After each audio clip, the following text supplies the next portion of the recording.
में पहुंचे सीएम तीरथ सिंह रावत, गंगा महापूजन में हुए शामिल। सीएम ने की महाकुंभ के सफल आयोजन की कामना।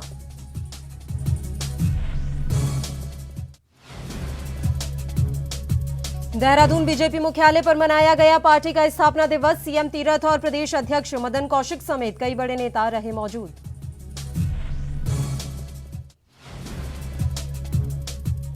उत्तराखंड के जंगल में आग बुझाने का काम जारी। नासा के सैटेलाइट चित्रों का किया गया विश्लेषण। 15 मार्च से 5 अप्रैल तक घटी 1187 घटनाएं। और भगवानपुर में तालाब में तब्दील हुआ शिक्षा का मंदिर। गंदे पानी से फैल सकता है संक्रमण। शिक्षकों और विद्यार्थियों को होती है परेशानी।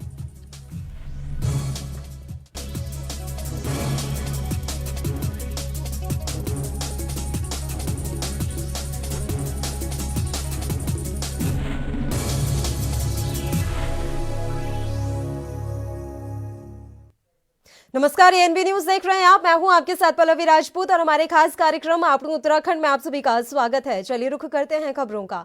हरिद्वार में आस्था का महाकुंभ चल रहा है। इस कुंभ में कई बड़े राजनेता भी पहुंच रहे हैं। इसी कड़ी में राज्यपाल बेबी रानी मौर्य भी हरिद्वार पहुंची, जहां श्री पंचायती अखाड़ा बड़ा उदासीन निर्वाण प्राचीन अवधूत मंडल आश्रम के पीठाधीश्वर रूपेंद्र प्रकाश का पट्टाभिषेक हुआ। इस कार्यक्रम में राज्यपाल ने भी शिरकत की। बड़ा अखाड़ा उदासीन में बनाए रूपेंद्र प्रकाश महामंडलेश्वर बनाए गए हैं। इस कार्यक्रम में उत्तराखंड के कैबिनेट मंत्री सुबोध उनियाल, राज्य मंत्री स्वामी यतीश्वरानंद सहित संघ के पदाधिकारी, अखाड़ा परिषद के पदाधिकारी, साधु संत और मेले के अधिकारी भी मौजूद रहे।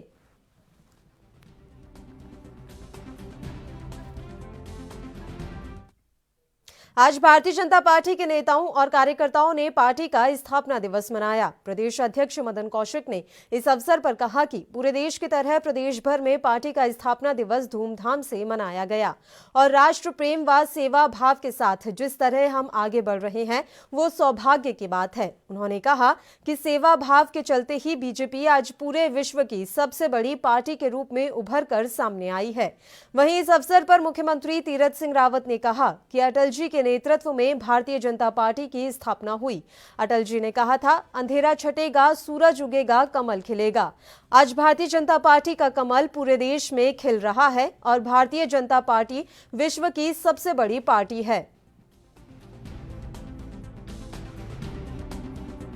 बड़े ही धूमधाम से पूरे देश भर में मनाया जा रहा है।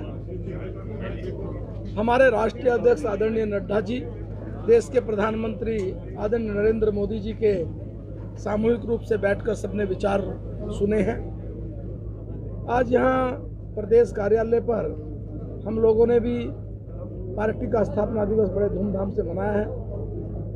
हमारी पार्टी राजनीतिक दल के रूप में दुनिया की सबसे बड़ी पार्टी है और केवल बड़ी पार्टी नहीं अपितु आज भारतीय जनता पार्टी एक ऐसे दल के रूप में भारत के सरकार के रूप में विभिन्न राज्यों में एक जनहित में काम कर रही है कि आज अंतिम छोर पर बैठा हुआ व्यक्ति उस तक सरकार की योजनाओं का लाभ पहुंचे। पंडित दीनदयाल उपाध्याय जी, उनका एकात्म मानववाद ये हमारा सिद्धांत है। श्यामा प्रसाद मुखर्जी, दीनदयाल उपाध्याय जी, अटल बिहारी वाजपेयी जी और आज नरेंद्र मोदी जी प्रधानमंत्री के रूप में जिस प्रकार से देश की सेवा में लगे हैं, तो निश्चित रूप से उत्तराखंड के सीएम तीरथ सिंह रावत कुंभ में पहुंचे। हरिद्वार में आज हर की पैड़ी पर श्री गंगा सभा द्वारा आयोजित गंगा महापूजन कार्यक्रम में शामिल हुए। सीएम ने बताया कि गंगा महापूजन में शामिल होने का सौभाग्य प्राप्त हुआ। मां गंगा का महापूजन कर महाकुंभ के सफलतापूर्वक संपन्न होने और राज्यवासियों की खुशहाली की कामना की। दिव्य और भव्य के साथ सरकार सुरक्षित कुंभ के लिए संकल्पित है।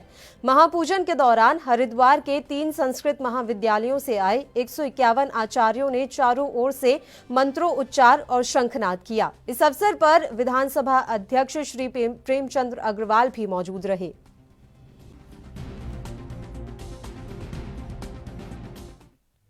उत्तराखंड में वनों की आग पर काबू पाने के लिए लगातार कोशिशें की जा रही हैं। मंगलवार को दूसरे दिन भी वायुसेना ने मोर्चा संभाला हुआ है। आज वायुसेना के Mi-17 हेलीकॉप्टर के जरिए श्रीनगर झील से पानी लेकर नरेंद्रनगर वन प्रभाग के जंगलों में छिड़काव कर आग को नियंत्रित किया जा रहा है। आज ऑपरेशन सुबह 9:15 पर शुरू किया गया। वहीं बीते रोज Mi-17 हेलीकॉप्टर के जरिए टिहरी झील से पानी लेकर नरेंद्रनगर वन प्रभाग के जंगलों में छिड़काव कर आग को नियंत्रित किया गया। हालांकि प्रतिकूल मौसम के कारण दोपहर में ऑपरेशन रोकना पड़ा था। उधर प्रदेश में विभिन्न स्थानों पर जंगल में लगी आग को बुझाने में वनकर्मी जुटे हुए हैं। पौड़ी जनपद के खिरसू विकासखंड के नागदेव रेंज में 2 स्थानों पर जंगलों की आग बुझाने के लिए सुबह से ही वायुसेना के हेलीकॉप्टर के माध्यम से पानी डाला जा रहा है। वर्तमान में नागदेव रेंज के 2 लोकेशन में करीब 7 से 8 हेक्टेयर वन भूमि जंगल की आग की चपेट में है, जिसे बुझाने के लिए लगातार प्रयास किए जा रहे हैं। तो आपको बता दें कि उत्तराखंड में वनों की आग पर काबू पाने के लिए लगातार कोशिशें की जा रही हैं।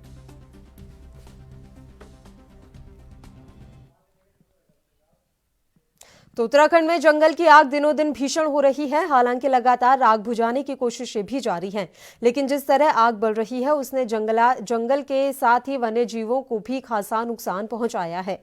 बीते एक सप्ताह में कई 100 एकड़ जंगल जलकर राख हो गए। निरंतर भयानक हो रही आग की घटनाओं को देखते हुए कार्बेट टाइगर रिजर्व भी अलर्ट मोड पर है। इस महीने कर्मचारियों की छुट्टियां भी रद्द कर दी गई हैं। विशेष परिस्थिति में ही कर्मचारियों को अवकाश दिया जाएगा। जंगल में अत्याधुनिक सर्विलांस कैमरे और ड्रोन से निगरानी की जा रही है। कर्मचारियों को भी आग की घटनाओं पर अलर्ट रहने के लिए कहा गया है। कार्बेट टाइगर रिजर्व की अधिकांश सीमा आबादी क्षेत्रों से भी लगी हुई है। वनाग्नि की घटनाओं को लेकर CTR संवेदनशील है। पूरे कार्बेट में करीब 250 फायर वॉचर 3 माह के लिए अतिरिक्त रखे गए हैं। वन कर्मियों को वायरलेस सेट के साथ ही आग बुझाने के उपकरण भी दिए गए हैं। इसके अलावा विभागीय अधिकारी भी रोजाना की तरह सभी रेंजों की रिपोर्ट ले रहे हैं। कार्बेट में ऊंचे टावर्स में लगाए गए 12 सर्विलांस कैमरों से दिन रात निगरानी हो रही है। रामनगर कार्यालय से कैमरों की मॉनिटरिंग की जा रही है। ऊंचे क्षेत्रों में ड्रोन उड़ाकर निगरानी की जाएगी। फिलहाल अभी कोई आग की घटना सामने नहीं आई है।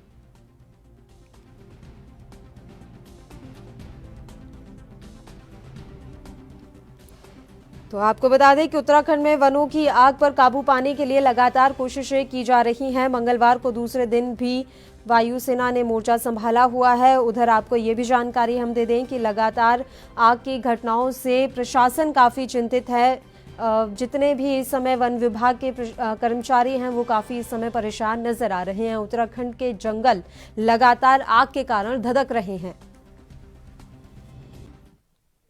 और फिलहाल एक छोटे से ब्रेक के लिए बुलेटिन में रुक रहे हैं। ब्रेक के उस पार खबरों का सिलसिला लगातार यूं ही जारी रहेगा। आप बने रहिए हमारे साथ।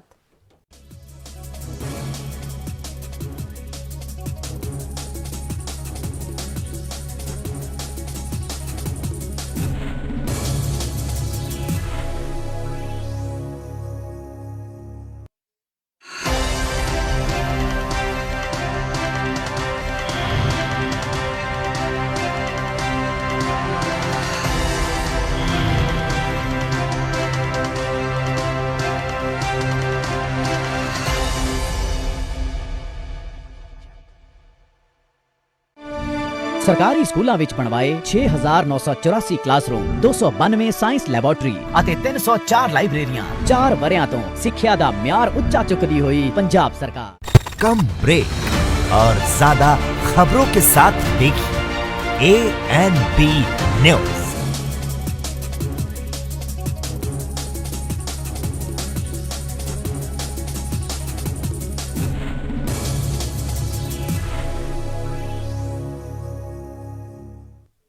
ब्रेक के बाद एक बार फिर से आप सभी का स्वागत है। बढ़ते हैं कुछ और खबरों की ओर। उत्तराखंड के जंगल आग से किस कदर धधक रहे हैं, इसका अंदाजा नासा के सैटेलाइट चित्रों से लगाया जा सकता है। यूसेक यानी उत्तराखंड अंतरिक्ष उपयोग केंद्र ने सैटेलाइट चित्रों का विश्लेषण कर बताया कि 15 मार्च से 5 अप्रैल तक जंगल में आग की 1187 घटनाएं प्रकाश में आई हैं।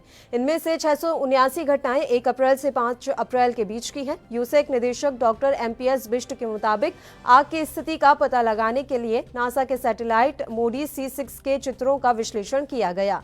वर्तमान में उत्तराखंड का कोई जिला ऐसा नहीं है जहां के जंगल आग से प्रभावित ना हो। हालांकि सर्वाधिक प्रभावित जंगल नैनीताल, पौड़ी और टिहरी जिले के हैं। सैटेलाइट चित्रों के विश्लेषण से एक अहम बात ये भी सामने आई है कि 15 मार्च के आसपास जब जंगलों में आग लगने का सिलसिला शुरू हुआ तो वन विभाग अपेक्षित रूप से अलर्ट मोड में नहीं आया।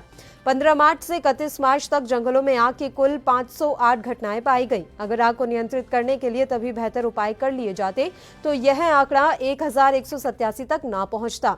यूसेक निदेशक डॉक्टर MPS बिष्ट के मुताबिक सैटेलाइट चित्रों के विश्लेषण से प्राप्त जानकारी आपदा प्रबंधन विभाग को भेज दी गई है, जिससे आग की घटनाएं जिन क्षेत्रों में सामने आ रही हैं वहां नियंत्रण संबंधी बेहतर उपाय किए जा सके। इसके साथ ही यूसेक ने आग से प्रभावित वन क्षेत्रफल का विश्लेषण भी शुरू कर दिया है।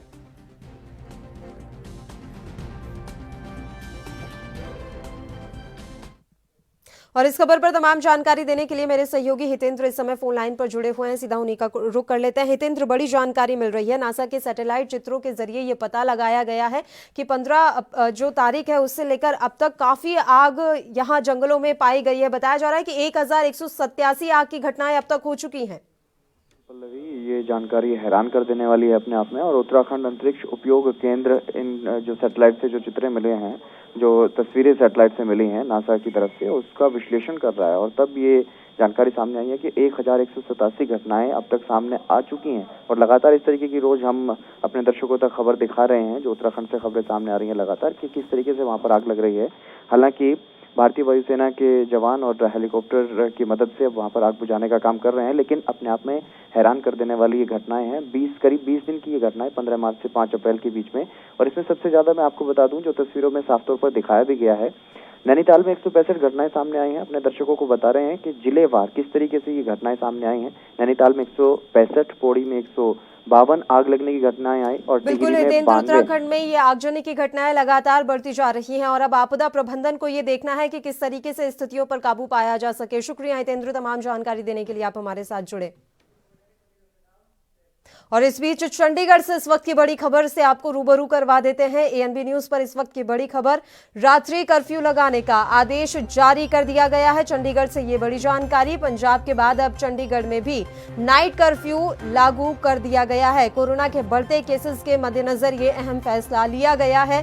रात 10 बजे से लेकर सुबह 5 बजे तक आवाजाही पर रोक रहेगी। चंडीगढ़ में कोरोना के मामले तेजी से बढ़ रहे हैं, इस बीच ये अहम फैसला लिया गया है। नाइट कर्फ्यू अब लगा दिया गया है चंडीगढ़ में। आपको बता दें कि अनिवार्य सेवाओं में लगे लोगों को इससे छूट मिलेगी, यानी कि जो जितने भी नेसेसरी लोग चीजें हैं या अनिवार्य लोग हैं वो इस नाइट कर्फ्यू से अलग रखे जाएंगे। ये बड़ी जानकारी हम आप तक पहुंचा रहे हैं। चंडीगढ़ से रात्रि कर्फ्यू लगाने का आदेश जारी कर दिया गया है। कोरोना के जो मामले हैं वो लगातार बढ़ते जा रहे हैं। इससे पहले पंजाब में नाइट कर्फ्यू लगाया गया था, अब चंडीगढ़ में भी नाइट कर्फ्यू लागू कर दिया गया है। रात 10 बजे से लेकर सुबह 5 बजे तक आवाजाही पर अब रोक रहेगी।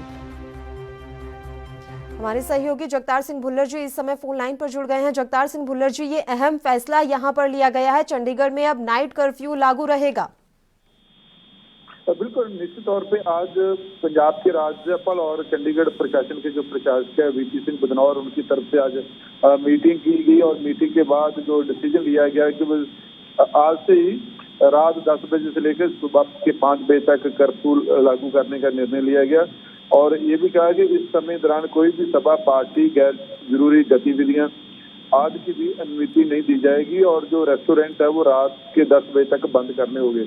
और रात की स्थिति में सुधार होने पर ही कर्फ्यू की जो समीक्षा की जाएगी।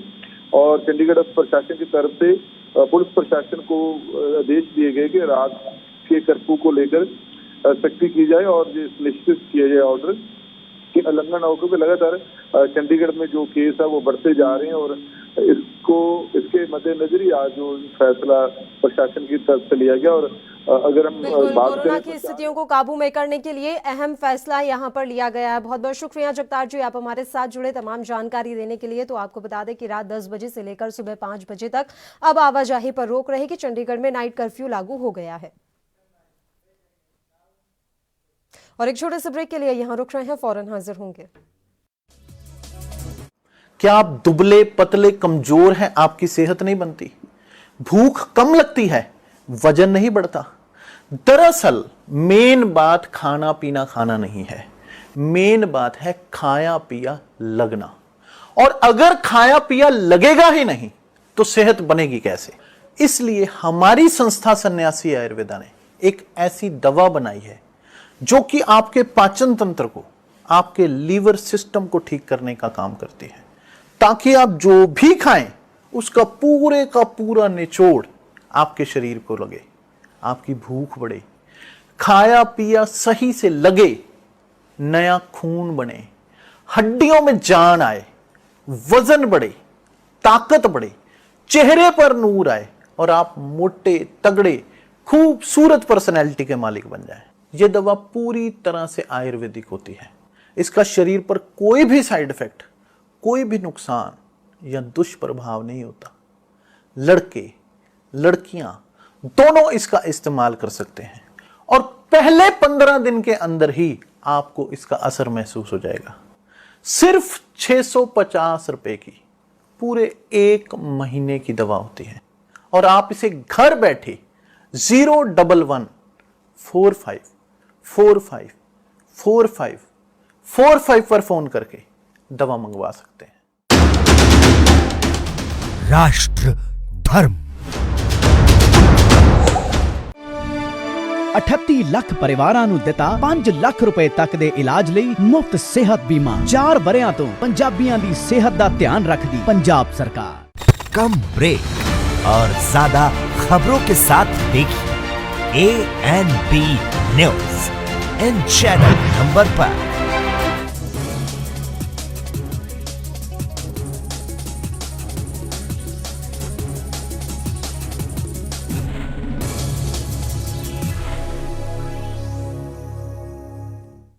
ब्रेक के बाद एक बार फिर से आप सभी का स्वागत है। बढ़ते हैं कुछ और खबरों की ओर। लालकुआं में भारतीय जनता पार्टी युवा मोर्चा की तरफ से शहीद हुए सैनिकों के परिवारों और सेवानिवृत्त सैनिकों को सम्मानित किया जाएगा।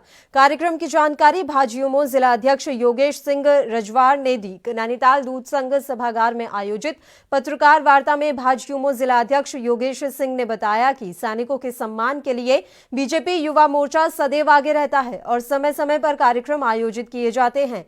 अब युवा मोर्चा की ओर से प्रदेश में सैनिकों के सम्मान में कार्यक्रम आयोजित किए जा रहे हैं। वहीं प्रदेश के सभी जिलों में 3 से 7 अप्रैल तक कार्यक्रम हो रहे हैं। इसी के तहत नैनीताल जिले में आगामी 7 अप्रैल को लालकुआं विधानसभा के बिंदु खत्ता में यह कार्यक्रम आयोजित किया जाएगा। भारतीय जनता युवा मोर्चा नैनीताल पूरे प्रदेश में जो ये कार्यक्रम भारतीय जनता पार्टी युवा मोर्चा उत्तराखंड के द्वारा श्रीमान कुंदन लटवाल जी के नेतृत्व में हमारे प्रदेश के सभी जिलों में ये कार्यक्रम 3 तारीख से प्रारंभ किया गया है। काफ़ी जिलों में ये कार्यक्रम अभी तक हमारा हो चुका है। 3 से 7 तारीख का ये कार्यक्रम है और आखिरी चरण में 7 तारीख को भारतीय जनता युवा मोर्चा नैनीताल द्वारा अपने बिंदु खत्ता में इस कार्यक्रम को किया जा रहा है। इसमें जो कार्यक्रम है, सैनिक जो हमारे जिन्होंने अपना सर्वोच्च बलिदान भारत माता की रक्षा में अपना सर्वोच्च बलिदान सीमाओं पर दिया, उनकी जो वीरांगनाएं हैं, उनके घर के जो सदस्य हैं, उनको इस कार्यक्रम में बुलाकर भारतीय जनता युवा मोर्चा सम्मानित। धर्मनगरी हरिद्वार में इस वक्त आस्था का कुंभ भी चल रहा है। ऐसे में शहर में बने होटल्स और धर्मशालाओं में जहां लोगों की भीड़ होनी चाहिए थी, वैसा बिल्कुल भी नहीं है। यहां के होटल और धर्मशालाओं में करीब 1,20,000 यात्रियों को ठहराने की क्षमता है, लेकिन कोविड SOP की सख्ती से श्रद्धालुओं ने कदम रोक लिए हैं। फिलहाल हरिद्वार की धर्मशालाओं और होटल में प्रतिदिन 18 से 21,000 श्रद्धालु ही ठहरते हैं। शहर में लगभग 400 धर्मशालाएं हैं। इनमें मौजूद कमरों और धर्मशाला एसोसिएशन के अनुसार लगभग 42,000 यात्रियों को ठहराया जा सकता है, जबकि छोटे बड़े करीब 650 होटल और गेस्ट हाउस भी हैं। होटल एसोसिएशन के आंकड़ों के अनुसार इनमें 78,000 यात्रियों को एक साथ ठहराया जा सकता है। होटल और धर्मशाला संचालक कुंभ मेले के शुरू होने से बड़ी संख्या में यात्रियों के पहुंचने की उम्मीद भी कर रहे थे। महाकुंभ को शुरू हुए 5 दिन गुजर चुके हैं, लेकिन होटल और धर्मशाला संचालकों की उम्मीद के अनुसार श्रद्धालु नहीं पहुंच रहे हैं। धर्मशालाओं में केवल 3000 के आसपास ही लोग ठहरे हैं, वहीं 18,000 टूरिस्ट होटल्स में रुके हैं। इससे होटल और धर्मशाला संचालकों में मायूसी है। दरअसल यात्रियों के नहीं आने की वजह से कोरोना का बढ़ता संक्रमण और प्रशासन के सख्त नियम बाधा बने हुए हैं।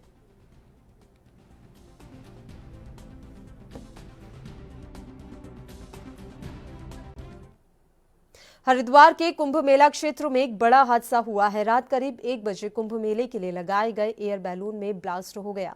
इस दौरान ऋषिकुल विद्यापीठ संस्कृत महाविद्यालय के 3 छात्र गंभीर रूप से घायल हो गए। तीनों घायल छात्रों विनय जोशी, दीपक बहुगुणा और ललित भट्ट को रात में भी अस्पताल में भर्ती कराया गया था, जहां डॉक्टर्स ने बताया कि तीनों छात्रों की हालत काफी गंभीर है, जिसके बाद 2 छात्रों को ऋषिकेश एम्स में भर्ती कराया गया है। वहीं एक छात्र को कैलाश अस्पताल देहरादून में भर्ती कराया गया है। बैलून में इतना भयंकर ब्लास्ट हुआ कि तीनों के हाथों व पैरों की खाल तक उतर गई। वहीं महाविद्यालय प्रबंधन ने बैलून लगाने वाली दीपाली डिजाइनिंग कंपनी पर भी लापरवाही का आरोप लगाया है। उनका कहना है कि अभी 15 दिन पहले ही बस स्टैंड में लगा बैलून महाविद्यालय परिसर में गिर गया था। वहीं अब सोमवार रात को भी बैलून फटने से 3 छात्र गंभीर रूप से झुलस गए।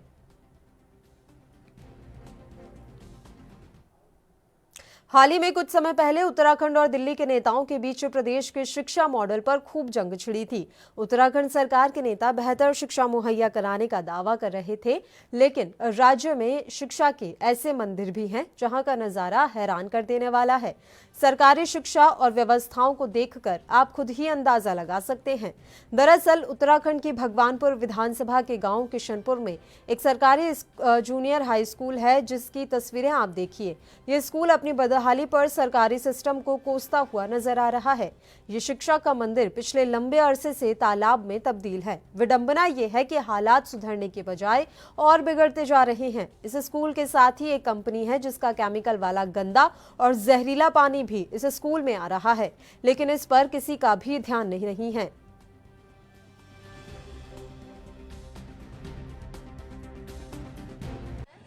और तब यहाँ से ना कभी मतलब साल हो गए यहाँ से मतलब बहुत बदबू आती है और सर में भी बहुत दर्द होता है। हम क्लास में जाते हैं और सर इतने मच्छर है ना कि काट लेते हैं ना, हाथ में भी दर्द होता है बहुत ज़्यादा। तो आप स्कूल में पढ़ रहे हैं, कैसी दिक्कतें आपके सामने आती है? स्कूल के अंदर कैसे आप आते हैं? हम द्वार टाप के आते हैं सर। पहले तो हम घर से भी आते थे, बट अब द्वार टाप के आते हैं। यही है कि पानी की बात है। जो मेरे सहेली या दोस्त थे वो स्कूल में आ नहीं पा रहे गंदे पानी की वजह से, क्योंकि उनके माँ बाप है जो उन्हें भेज रही है गंदा पानी भरना, इसलिए हमारे स्कूल में बहुत कम बच्चे आ रहे हैं। तो इस पानी की वजह से जल्दी करवा के हमारे पानी में बहुत दिक्कत हो रही है इस पानी की वजह से। क्लास में आप बैठते हैं, कैसी दिक्कतें आती हैं? सर बहुत दिक्कतें आती हैं, जो मच्छर हमको काटते हैं और हम बहुत दिक्कत आती है।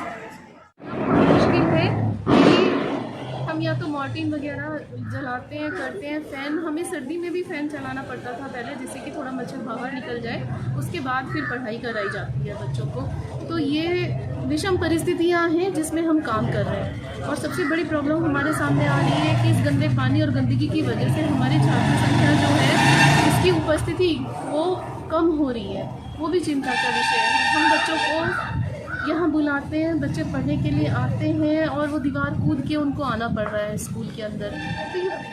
तो इस समस्या से निजात पाने के लिए हमने अपने विभाग में उच्च अधिकारियों को इससे अवगत करा है लिखित रूप से, और उनसे पर्सनली मिले भी हैं, अपनी स्थिति को हमने बताया भी है।